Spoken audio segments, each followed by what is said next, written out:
Hey everyone, I am so honored to be speaking with TJ Prieur, who is a firefighter from Central Maryland. This man is an absolute gem and he should be protected at all costs. Not that he needs any protecting. He's incredibly wise, like just an absolute sage. And he drops an incredible amount of knowledge on fatherhood, relationships with your spouse, the relationship with yourself, doing hard things to grow resiliency, and so much more. This podcast is going to be broken down into two parts. The first being the necessary growth and discipline for yourself with just a ton of valuable lessons. And the second being an intimate look at the Mayday that he was involved in as a RIT team member for the 2021 line of duty death of Battalion Chief Joshua Laird. While at times it can be a hard listen, his insights are absolutely invaluable to the fire service, and we're able to learn what only a handful have experienced. So thank you all for the support. Please like, share, and subscribe, and check out the online community through Patreon, where a 30-year membership is going to be donated to public safety causes, charities, and nonprofits. And in return, you're going to get tons of information in the form of like workouts, mobility, research, growth mindset podcast episodes, early access to podcasts, and extremist readiness, reading lists, and there's just so much more. So appreciate the support. Check it out. Got hay fire, one trap on the second floor, banging on the window. The Forged and Unbroken podcast. That we had just super similar incidents from the house of construction, somewhat with like staffing, dispatch storms, the CSST line, RIT operation, like just so many similarities. And you were placed in an incredibly unique position, physically, mentally, emotionally, spiritually, I'm sure in the event, and then to this day could be incredibly taxing, can be taxing. You can nurture that growth like we talked about, and it can be the very thin line that brings you down a very bad path if you allow it. But you've used that incident for growth, for what you're comfortable with and what you can talk about. If you could just paint us the picture of the incident and then the actual RIT operation, because I think we were all placed pretty much in almost the exact same situations as well. Sure. And that's incredibly unique to the fire service. Like not very many people have insight of hands-on Mayday line of duty death. So yeah, with what you're comfortable with, yeah, please. Yeah, absolutely. It was an interesting call because I was on this journey of just like loving life, right? And I'm like running these triathlons. I'm like starting to figure out how cool meditation is and how powerful it is. I started diving into the quantum world and quantum mechanics. Started diving into the placebo effect and all of that wild world, and was just like my reality was changing really quickly. Yeah. And my belief system was changing really quickly. And I was running the first ambulance in downtown Frederick. I was aiding that, maybe I was driving or aiding that day, but I was on the phone with my friend he's the one of the reason why I went out to Colorado, and he kind of got me there. And he had been on a big journey, and he was a huge alcoholic, and he had now been sober at that point. It was like 8 years or something. And I was just talking to him about how crazy life is and how much things change and how incredible it truly is, like when we can see it from a different perspective. And I'm literally on the phone with him, and the three beeps drop, and I turn around and I'm like, hey man, like I need to see what's going on with this, because I was on the ambulance, you know. And I turn around and my gear was just sitting on the floor, and I'm like, I think that's my gear. So I run over there, and it was. And the volunteer was sitting there like, oh, we just kicked you off. Oh, well, where's the fire at? Are we on it? And I went and I looked real quick, and the engine was already gone, and we had a different squad in service from up the road that I've never ridden on. So we were on it. We were on the squad. So I just jumped on the squad, and when Cap got on there, I was like, hey, Cap, I'm riding with. Like, I just got kicked off. I don't know what else to ride on. He's like, all right, you're good. And en route to the call is when the Mayday came out. And it was one of those, like, moments to where you heard it, but it was so calm and collected, you didn't really think twice about it. It was like, all right, well, he fell through the floor. He seems to be okay, and he's going to find his way out. It's no big deal, because it was just so calm. And I remember getting on scene and we couldn't get to the driveway, and we tried a couple of different routes, and then we finally ended up parking way down low and had to hike up, and I was in really good shape at that point, but we had to hike probably 150 yards up a hill to get to the house, and it was off, and I had another guy with me who was riding the back step that day, and we came around the Bravo side of the house to come around to the Charlie, and it was like just literally smoke banking down. We couldn't even see on the exterior, and trying to my partner stopped, and I had to grab him, pushing him through. I'm like, let's get through here, dude. And we came around, and I remember seeing they were putting the ladder in the hole that he had fallen through. So I remember coming around the Charlie side and be like, all right, well, that's where he's at. Yeah. And then our chief was like, you guys need to go to the Delta side and see if you can gain access to the basement. So we were on scene for, 2 minutes at this point. And we found a basement access, and the door needed to be forced. So my cap started to force the door. I masked up, and then my technician masked up. And then I went down there and helped him force the door.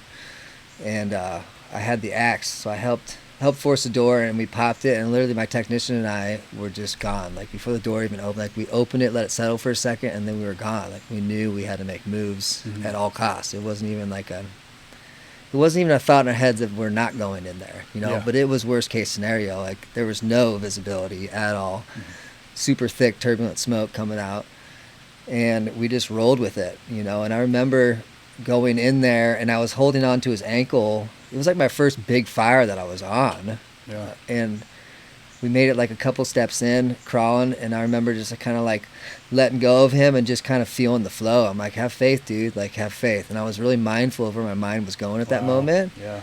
And I remember it instantly dawned on me. It's in the academy class, they were like, you need to stop when you're searching and listen. So I remember cruising, and that popped into my head, and I stopped everything, and I took a deep breath, and I held it, and I heard the pass alarm. Yeah. And I was like, I think he's over here, dude. And I did 3 more crawls and hit a wall and reached up and found the door handle. Wow. And it was it was one of those divine timing things, Yeah. It was, the whole thing was just I was just there, I was just the body in You're it. the instrument. Yeah, that's it. I was the conduit. And we popped the door open, and we heard it right there, and there was boxes literally everywhere, everywhere. So we were throwing boxes out of the way, and we finally found him, and I picked him up and put him in between my legs, and he was unconscious.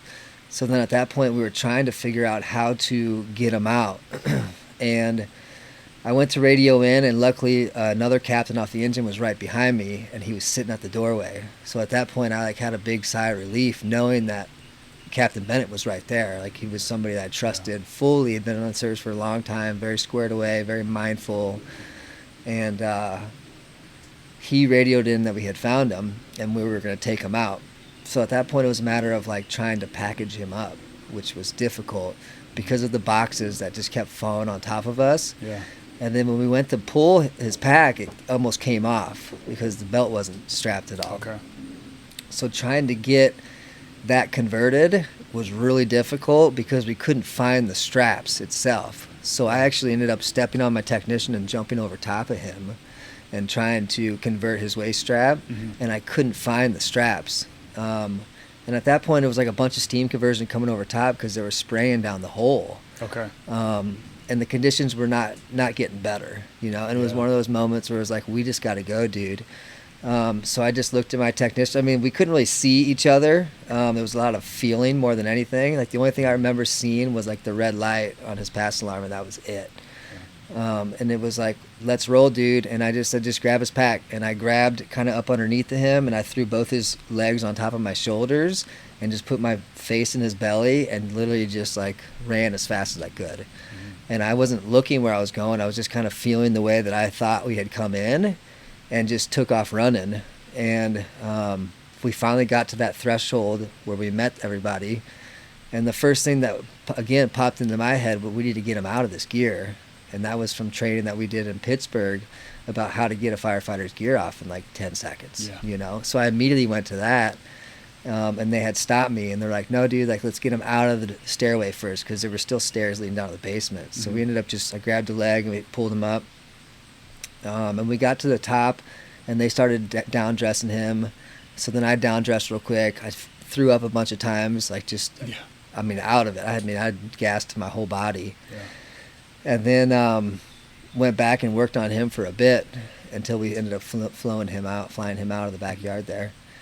And then we ended up going back into the basement, that was kind of a hard one for me. Interesting. Okay. We ended up extending a line and going back in, and I ended up pulling everybody back out. I was like, started collapsing. I'm like, why are we in here, man? We got to get out of here. So I pulled everybody back out. And I think that was a big one for me of why I was so upset. Yeah. Because it was like, I already had risked my life once for a life. Why am I risking my life again for a building? We know nobody's in here. Yeah. We've been defensive attack now for 20 minutes while we flew him out. We've been literally loading this thing full of water. Why the hell are we in here? Yeah. And that was a hard one for me. And I had a lot of anger at that point about being re-put into a position that didn't need to be put in. It was a bad call by the leadership, and that is what it is, and that's okay. And then after that, it was just it was interesting to be a part of because there's so much emotion. I didn't know Chief Laird that well. I had ran a couple calls with him and maybe worked a shift with him. I knew that he was a really fun guy, and the only thing I thought about was his kids. It just broke my heart, And I didn't have my phone on me on that call, and my wife thought I was on the ambulance, so she's listening to all this, but she's not worried because she knows I'm not on it or thinks I'm not on it, right? Yeah. So the first thing I wanted to do was call my family and let them know I was okay. So I borrowed someone's phone and got voicemail because my wife didn't know who it was, and she's on the phone with a friend, and I just told her I was good. And it was a lot to think about his family. That was the big thing that kept coming back to me over and over and over again. And that's the big thing that shifted with my family is the whole, my kids need to be self-sufficient. My family needs to be sufficient because I might not be making it out of here at some point, And then after that, it was just a lot of conversation with people that were part of it, and the person that drove him, I went through the academy with, Trevor Meter, and he's just one of the most ultimate humans you'll ever meet in your life. So disciplined, so regimented. He is somebody that you try to emulate at all levels. And now that he's a father, you see it. You're like, yes, dude. We need more yous as dads. Love that. But I got to spend some time with him, and just having conversation with him and what he was going through. He was like, I'm the first one that ever didn't bring somebody home from a fire, dude. And I'm like, but you didn't, everything that you did was more than anybody else could even imagine doing, dude. All the way to the point of, you had everything written out to the T of exact PSI of every single thing that you were doing. Yes. I feel you, dude, but you gotta, forgive yourself. Yes. What you did was phenomenal, Yes. And I think that's hard at times to, especially if it's somebody that you know deeply and love deeply and know their family. When you lose somebody like that, it's you did what you could do, dude. There's only so much you can do on scenes, and sometimes it doesn't make sense of but only if only if, and that's part of the reflection, which could be tough at times, and sometimes a little bit of having a little time gap in there is key. They say sometimes you deal with muddy water by just leaving it alone. Yes. Stop trying to mess with it. Yep. And that could be tough at times, sit with yourself and just feel where you're truly at, and it was an interesting time for me. Because at that point I was still trying to plan my wife's 40th birthday party, which was a surprise, all these people were coming into town. My parents were coming into town. And actually the day after that call, my parents flew in from Colorado. And I had to go back to the scene and do the whole spiel with all the people, Right. And I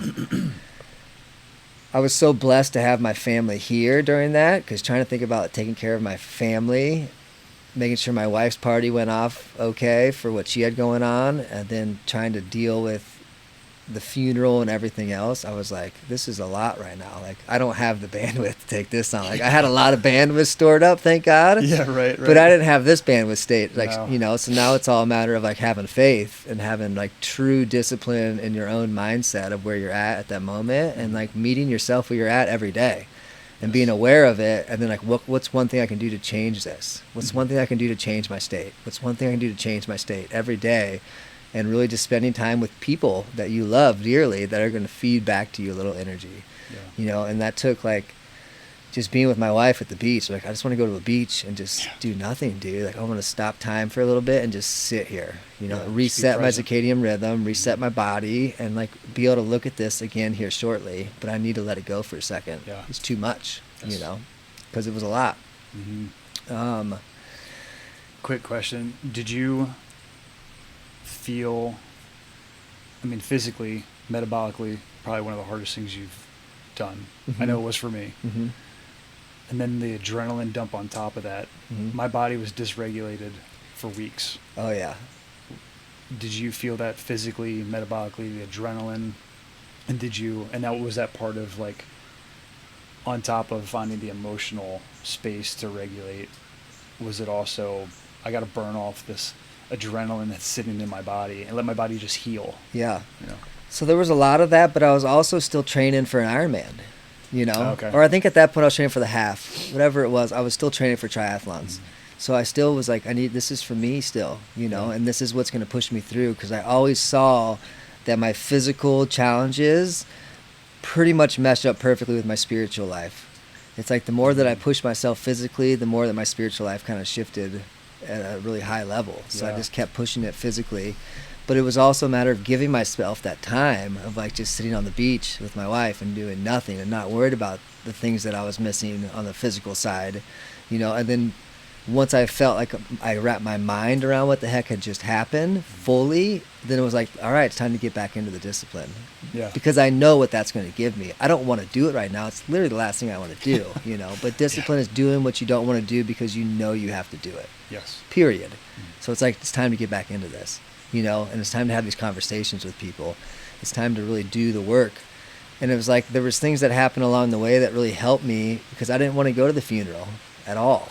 You know, I was like, I'm good. Thank you. And, you know, and finally, RJ, who's a firefighter in Frederick here, who's incredible. He finally called me and was just like, "What's up, dude? What time are you going to show up at this thing?" And I'm like, "Oh, I ain't going, dude." And he was like, "Excuse me?"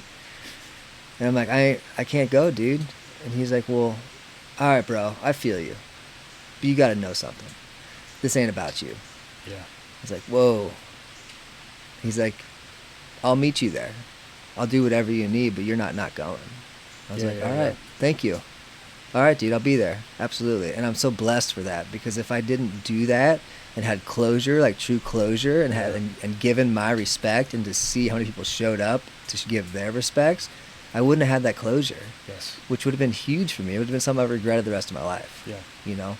So like having those people that love you enough to tell you the hard things at hard times is important. Yeah. And that's why we cultivate that environment around us of people who know our true nature and our true self, that are going to be willing to tell us the hard things we don't want to hear out of love. Yes. Period. You know, and that's part of life, and that's part of growing as men, and that's part of growing as a community, is being able to love somebody enough to give them what they know they need that they're not willing to give themselves. Yeah. You know, and I think that can be difficult at times, especially as a husband. You don't tell your wife things that you're just like, "Oh, babe, I love you. You don't want to hear this, but this is what's up." Right. You know? This is what we need to hear. I might have to deal with this for a couple of days, but we'll make up for it. You know what I mean? Yeah. So it's just part of life. Man, having those courageous conversations are invaluable, and I know that's what helped us get out of our situation, was having just that mutual respect and constantly just maintaining connection, checking in with each other. You've never heard so many grown men say "I love you" to other grown men, you know, which was pretty powerful. And I know that we got out of that because of those connections, because of those little touch points every single day when we're talking, breaking bread, having coffee, getting families together. There was a lot of healing that took place, but that was work that was done prior to this incident even happening, you know? Yeah. You mentioned that some high performers, which we also experienced, had a hard time thinking they didn't do enough. Something else that I've also experienced are the people that, and this is not coming from a disrespectful place. I'm trying to hit with some raw truth here. The people that maybe haven't kept up with their skills and training, the people that maybe haven't kept up with their physical fitness maybe were not emotionally regulated enough to handle such an incident. And so what I would say is that they were having trouble. They could not validate themselves to overcome a situation like that. We actually had people say, we could not have done what you have gone through and did. And now they live in fear or in a negative space because they know they have not had the discipline to do the things they needed to do. And that bit of trauma hurt some people more than the people who were actually on the incident. Yeah. Did your department, people that you knew, some of your colleagues experience anything similar? Yeah, I think so. I think it really is a big reality check for a lot of people, Yes. you know, especially people who have been in for 15, 20 years that, like, yeah, seen bad things, but not to your brother, Yeah. you know, not to a mirror image of you. It could have been you, you know, it changes everything. So I think there was a lot of people that started to take their own health and wealth a little more seriously. And it was a big shift in our department as well, as far as like communication, you know, the whole, hey, here's a flyer, or here's a business card, call this number if you're having a problem. It's like, excuse me? Like, Yeah. I'm not calling this person, dude. It's the last Yeah. thing I'm going to do, you know? And it was really about reaching out to your brothers around you and then getting the insights and being able to reach out to all of the people that are able to help you and not being too proud to not go through that. But absolutely, when you are living your life at a certain wavelength forever and ever and think, you know, and living in this world where nothing's ever going to happen because it never happens, and then it happens, it's a big reality shift really quick. And it's Yeah. like, again, it's an opportunity and a choice. Are you going to choose the path now to where you can be like, okay, well, I'm not going to let that ever happen again. You know, I'm going to change everything about what I went through and do it differently. Yes. Or you're not, you know, and that's what's so cool about this world that we live in. It's free will, dude. God gave us free will. We can choose our path and choose our opportunity. And it's like, that was an opportunity for everybody in our department to check in with themselves and be like, what would I have done if I was in that situation? Was I in physical fit shape to do that job? Mhm. No. Well, all right, dude, what are you going to do about it? You know, like, there's all of these resources. Do you want to use them or not? Yeah. There's all of these things that you can do. Are you going to do it or not? And this is one of those things. It's not about what you say. It's what you're doing, dude. And Yeah. it's right now. What are you choosing to do right now with your time and your energy? TikToks ain't going to cut it, dude. TikTok ain't going to get you out of bed in the morning. TikTok ain't going to get you, your best friend out of the basement. Yeah. Unfortunately, get your ass off that and start getting to work some. Yeah. You You can know? talk about it. You can be the example. Live That's the it. example. You have to live the example. You can't teach anybody anything unless you're living that way. Yes. And I think that's a hard thing with leaders at times. They're very good leaders by books, but if they're not living the way that they're trying to lead, it's going to be really hard to resonate with anybody around you if you're not just living by that example. You have to be the example, just like with your kids, and goes back to fatherhood. You can't just tell, like, do what I say, not as I do. That doesn't work. Doesn't fly anymore. We saw that. We were that Yeah. example. It doesn't work. No. You have to be the example. They have to see it live out in order to be perspective shift to understand it fully. Yeah. You make it real. Absolutely. You make it very real for them. 100%. Yeah. What was the coming home, your first interactions with your wife and kids from that incident, and also your first shift back, leaving that morning? That was tough. Yeah. The family wasn't as tough, I would say, as my shift. Yeah. Of course, it was very emotional, but I wanted it to be like, I have a really loving family and a really rad family, so I'd already cultivated that environment. Yeah. So they were very responsive to that, and we're already on their game with, like, Yeah. we're going to the Lake Linganore, and we're getting on paddleboards, and we're hanging out in the sun all day. Awesome. Done. You know, because the day before I was at a Fish concert with my wife, like, just shaking it. Oh, yeah. You know, and it was just like, That's right. it was wild to see, like, be like, whoa, like, that could have been the last time I ever saw you. Yeah. Whoa, all right, well, I'm going to start making life a little more cool. Like, Yeah. it was already cool, let's make it even more cool. Yeah. Because I might not be here tomorrow. Yeah. You know, and then the shift, that was tough. I spent probably almost 8 months not talking to my shift. Almost Wow. completely. Yeah. Because my perspective of it was different. And I questioned things that nobody was willing to question, and it was uncomfortable. But I wasn't willing just to turn over and not have my voice be heard, because I was the one in there, you know? Exactly. And I think that was very uncomfortable for a lot of people. And it wasn't till I went out and had beers with those guys a year later for Christmas that I actually had the conversation with the technician that I worked with.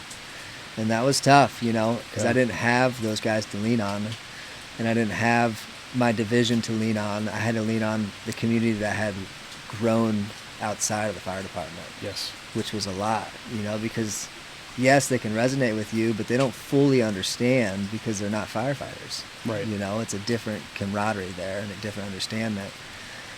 So I had a really hard time with that, and that's one thing I think I would have done differently. Would be to like swallow a little bit more pride that I had, and been able just to try to meet those guys where they were at, because I wasn't meeting them where they were at. Yeah. Because they weren't meeting me where I was at, and I felt like it was conditional, and that was a big opportunity for me to learn about just being truly unconditional. Yeah. Like giving unconditional love. No matter what that person treats me, I'm going to give them unconditional love. But I made everything conditional, unfortunately, and that was a big lesson for me, to meet people where they were at without me thinking that they had to meet me where I was at. You know, I can be that start and that driving force. That was a big lesson for me, and that was a tough lesson for me. That's huge, man. That's I really appreciate your rawness and truth in that. There's a lot of people might want to bury that down or just not accept that. We've all done that. Yeah. So, thank you for saying that. And it's that stoic principle of be tolerant of others, but be strict with yourself. Yeah. I like what you said of meeting them where they're at. That's how you're going to make that connection. That's the only way. That's the only way. Period. People don't care how much you know till they know how much you care. Yeah. Period. Done. You know? And that's a hard thing sometimes, and that's why it's so important to be regulated and to have a lot of bandwidth and storage, because meeting people where they're at sometimes is a lot. Yeah. And you have to lower yourself a lot and then be strong enough to get back to where you're trying to get to be at. You know, and that's, especially as a coach now, like that's something that I've learned over the years, is like it takes a lot of energy and understanding and commitment and presentness to meet somebody where they're at times, especially when they're in those really, really dark times that you've been in before, so you know it well. But did you leave anything behind yourself in those dark times that you're going to somehow revisit as you meet somebody else where they're at? Yeah. You know, and I think that's why it's important to do all the work that you can when you're in those dark times. So when you go back to those and you understand it a little more with a different perspective, you're not picking up old things that you left behind. Yeah. You're like, huge. oh man, I'm not ready for that, man. You're like, well, you're here now, friend. What are you going to do with it? You're going to wait till the next time you're back here?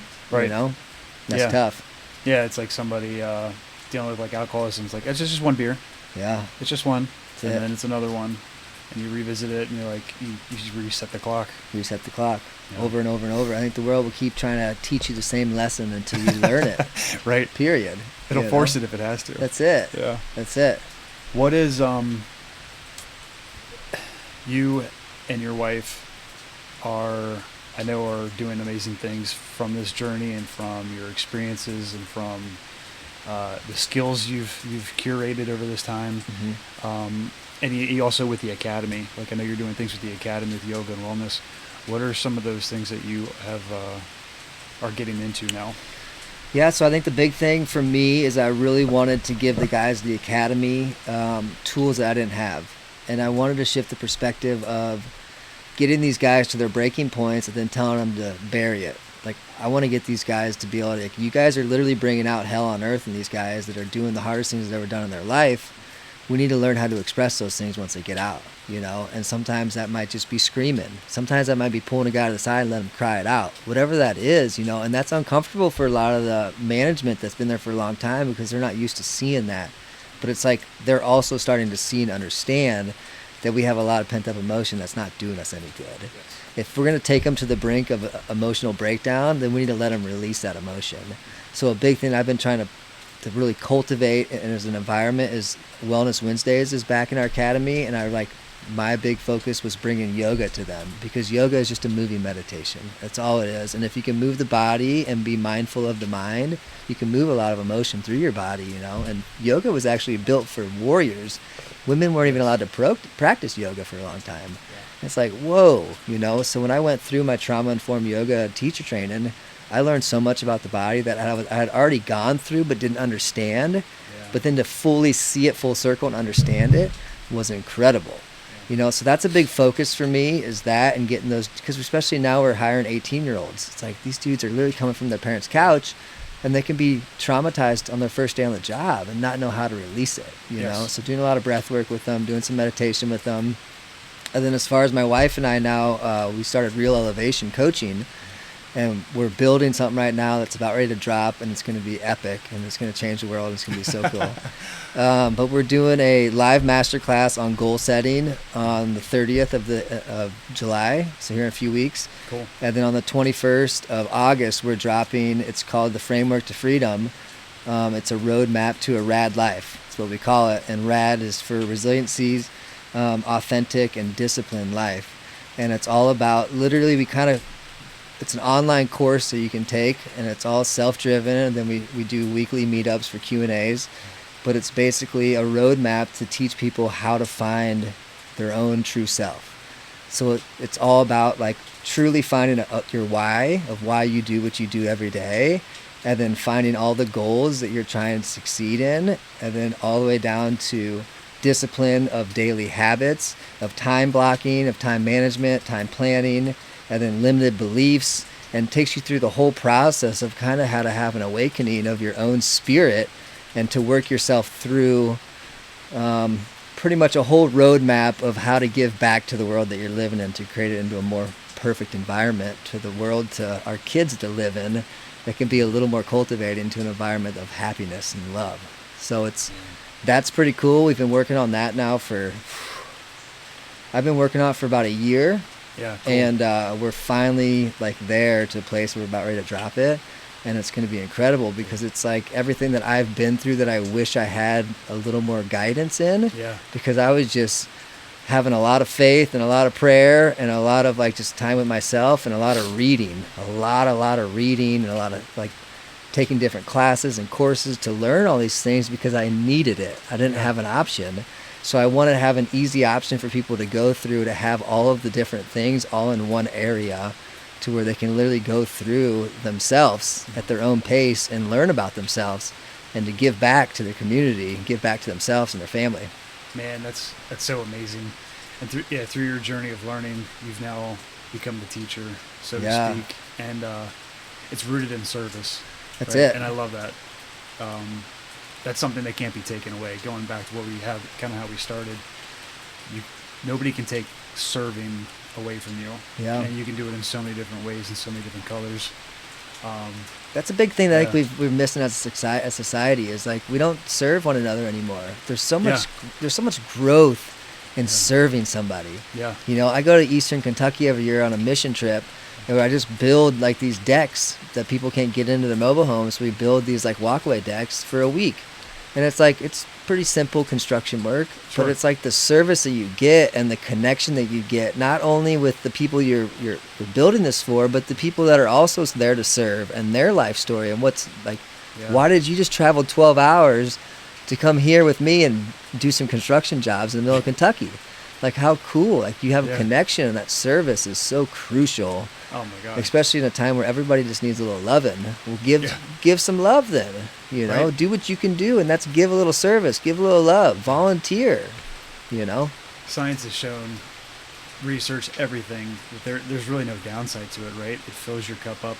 You find so much more peace and happiness, and I think security with yourself. Yeah. Knowing that you have something to give. And and have a little gratitude. And then it gives you gratitude. Yeah, massive amounts of gratitude. Yeah. And that's huge, because that shifts our whole perspective. Yes. To what we do have. You know, when you serve people that don't have what you have at all, you're like, oh man, I don't have it bad at all. This guy's just trying to eat. Right. You know, like, at least I got a house and a family and kids. Yeah. I might be stressed out all the time, but that's on me, dude. You know, this guy can't even eat. Wow, I'm so thankful. you know, and that came from me serving, you know, which is important. But you have to be mindful with your time to create time to serve, because everybody's like, well, I don't have time for that. I don't have time for that. You don't have time for anything until you create it. Yeah. And guess what? Humans created time. We can manipulate it. We're the ones that invented it. The universe and God didn't say, hey, I want to put time in here now. 24 hours. Right. We built that, you know, so we can manipulate it and create it and build it as long as that's what you're trying to do. Yeah. But that's mindful. Absolutely. And it's crazy, like how all this just, it's like brain neural networks, like they all cross over with each other. They're all interrelated. It's not any one thing. It's all these things going back to the discipline and the struggle, but the gratitude, all of it plays into each other. Mm-hmm. So it can be a heavy lift, but it is so necessary for not just the fire service, but who we are as just human beings. That's it. And I can't thank you enough for just taking time out of your day to hang out with me and bullshit, man. Time is all we have. It's incredibly valuable. So the fact that you like penciled me in to your time, bring me into your life and provide that snapshot for a little bit, it's something I do not take for granted. I really, it means a lot to me, man. It is a huge honor, and I see what you're doing. I see the life you're leading, and it means a lot. It means a lot. We need more men like you. So thank you. Yeah, and vice versa. I really appreciate your opportunity to have this conversation, and I'll always make time for anybody who's trying to change the world. And I believe that you're here to change the world to change the lives of other men that need a little love. You know, everybody just needs a big hug. That's it. If we just walk around and just hug everybody, it would change the world. Right. You know, you bring that temperature down, man. That's it, bring dude. The temperature down. And just feel that connection. Like, go create connection. That's all we're here for, man. Go create it. If you don't have it, get out of your house and create it. And that's not online. I'm talking about true person-to-person connection. Make time for it. Call your buddy up that you haven't called forever. Let's go outside and let's go golfing. Let's go for a walk. Let's go for a hike. Let's go move our bodies in nature. You know, like that's what we're missing, I think, at a pretty high level, and it's time to recultivate that. So I'm always here. Changing the world one conversation at a time, right? It's the ripple effect, bro. Yeah. Dude, thank you. Of course. That's as good a place as any to stop, I think, unless you got anything else you want to hammer on. No, man, just keep enjoying life. It's beautiful and it's full of love. You just got to be able to open your eyes to see it. Yeah. Thank you, man. So many powerful things in here.